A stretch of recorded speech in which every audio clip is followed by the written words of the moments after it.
Greetings from the Whole Elephant Institute Seattle office. I'm in the kitchen and playing wonderful music from my phone, Spotify. One day I noticed that Shen Yun Symphony Orchestra is on Spotify, so I was really glad. I have the habit of playing music through Spotify. I go to Shen Yun Symphony Orchestra, and then it automatically play music from that point. Sometimes it's other people's music, so it's a mix. But Shen Yun Symphony Orchestra's music will come out. Okay.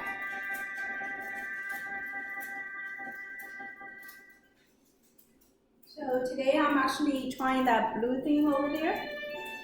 It's baked chicken leg. Just testing it. And what I'm going to do is also cook some Chinese food. I tried the baking chicken, and I also will try the Chinese style to stir-fry chicken leg. So I'm working on it.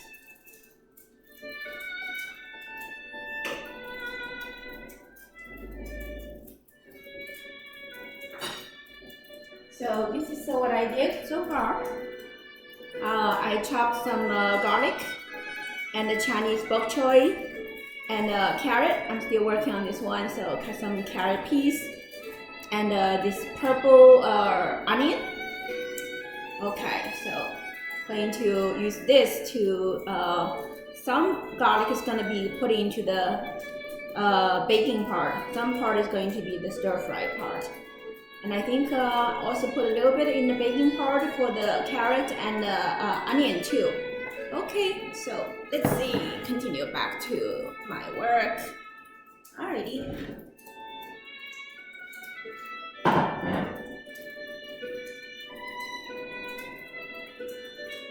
Chicken leg is prepared, as we can see here. 2 chicken legs will be used for stir fry.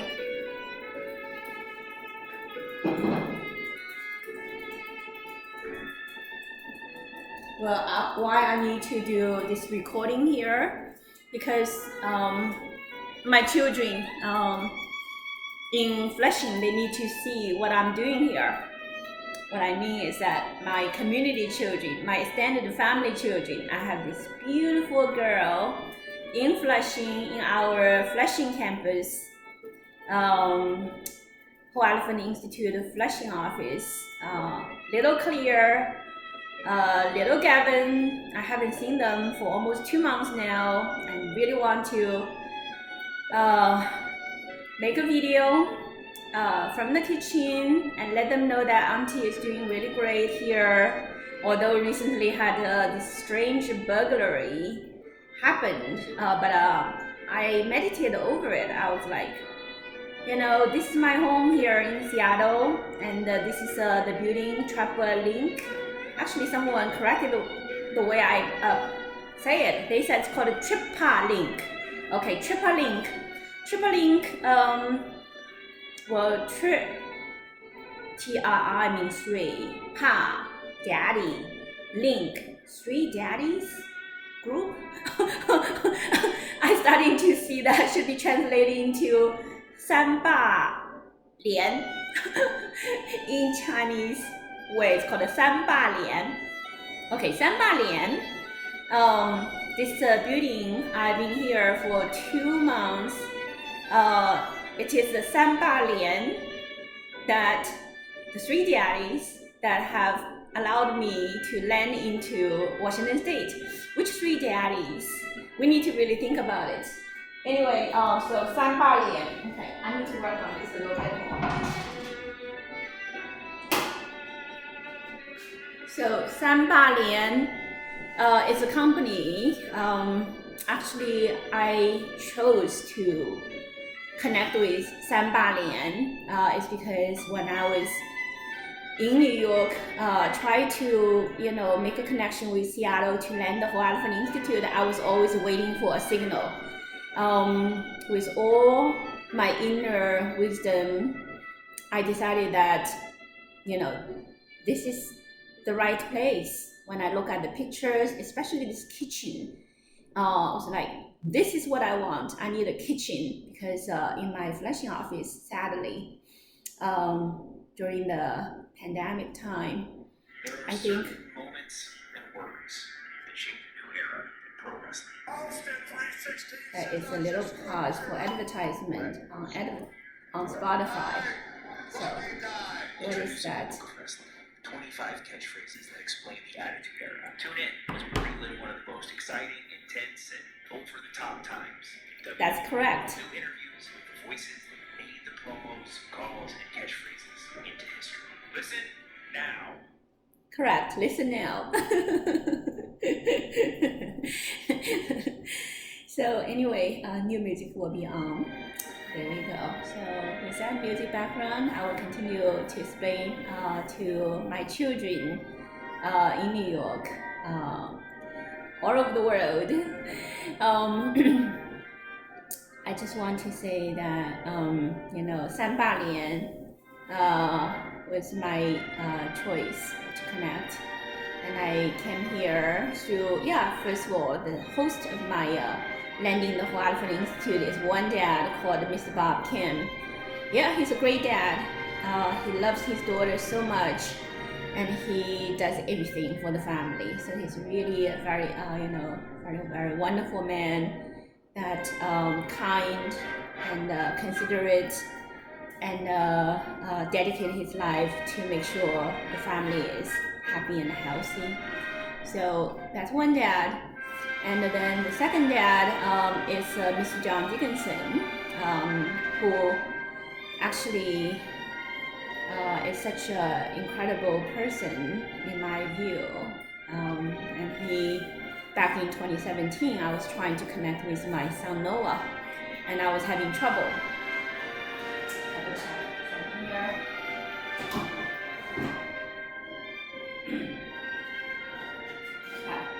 So at that time,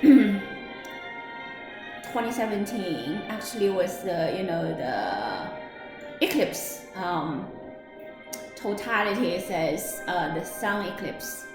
I was in Oregon and visiting Mr. Milt Robinson in order to advance the course of the Shenyang Labs. And I suggested a trip to Seattle because I really need to connect with my son Noah, who for some reason was not answering my phone calls or text messages, and as if he was having some very serious interferences. So I came to Seattle and called Noah and went to the house. The house had nobody there, and we went to visit several people who grow a plant called Old Toby. That's a big story. Anyway, so ended up basically met Mr. John Dickinson for the first time, and explained to Mr. John Dickinson that very worried about my son Noah, and he said, why don't you stay in my home until you can connect with him, because you really need to connect with him. So that's pretty much what happened. I actually started to connect with Mr. John Dickinson, who shared with me his big concern about the situations happening in Seattle government. And it was from this one thing, it's called a Comet Lodge Cemetery, and also about a homeless project. And he was explaining to me how hard he has been working on. He had been working on these two projects, and he was totally persecuted by the entire system, within the system. And so from that moment on, me and John always work together, and he supports my effort to build the Shandong Labs. He supports my effort to build the Chinese charter schools. He became the board member for the Chinese charter school, and he became what I consider to be one of the key leaders in Seattle for the Shandong Labs. And he allowed me to send my driver's license to his address. That pretty much, he was risking himself so much. I didn't know that he was risking himself so much And he just recently told me that if I was not living in his home but actually use that address, it's a felony. I didn't know that.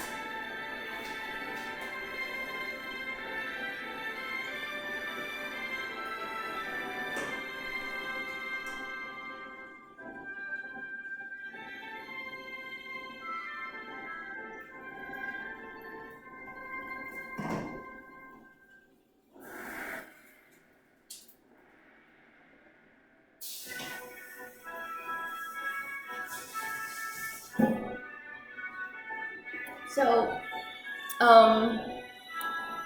now, why it is a felony, I really need to investigate into it. You know, for example, someone is so kind-hearted to help someone in emergency to receive a driver's license, and the person is out of town. You know, my situation is that from 2017, my constant attempt to connect with my own family member, what I consider to be in the human world still should wear the hat of my husband, Mr. Allergen Tosio, but he refused. I refused to even allow my driver's license to be able to be received at my own home. And that ended up like Mr. John Dickinson offered to let me use his address to receive my driver's license because it's very important for me to have ID, right?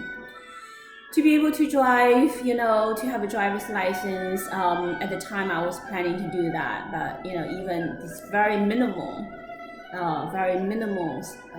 normality in life. As a persecuted scholar, I actually was deprived. So from the year of 2004, the end of 2004, my journey to New York for 18 years.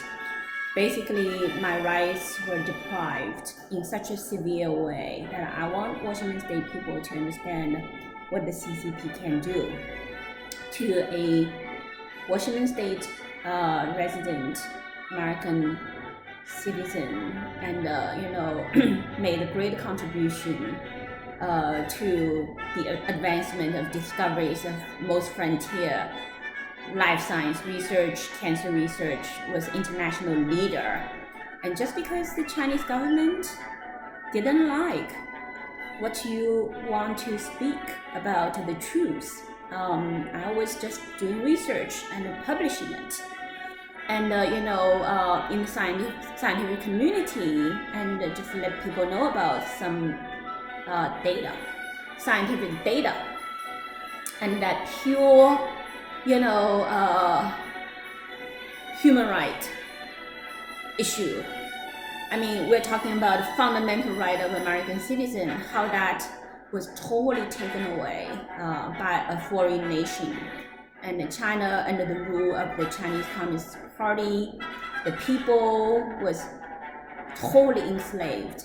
And now I'm in America as an American citizen, and how they try to totally control every single person, who tried to make a stand to support me, and to basically make a normal living of American citizen not possible.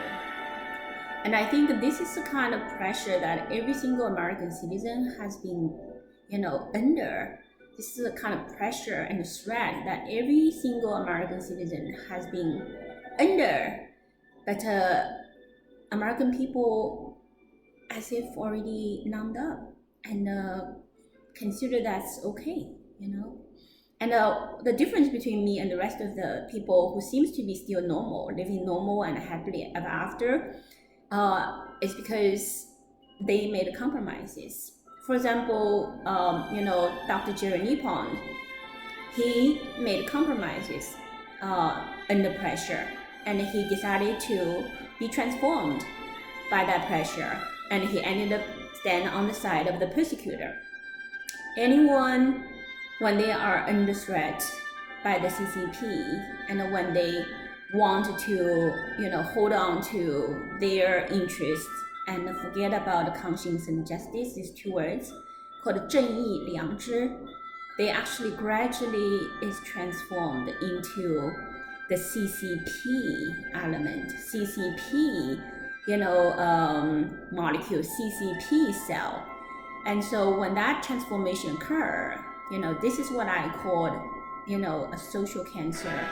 The malignant cancer of human society right now, a lot of people, after they make compromises and silence themselves and censor themselves and start to, pretend that they don't know the truth and they don't want to make a stand for conscience and justice, they basically already have been transformed by a threat called CCP. Behind that is called the devil. Okay, so this is a very important point I just want to make while I'm cooking. So pause.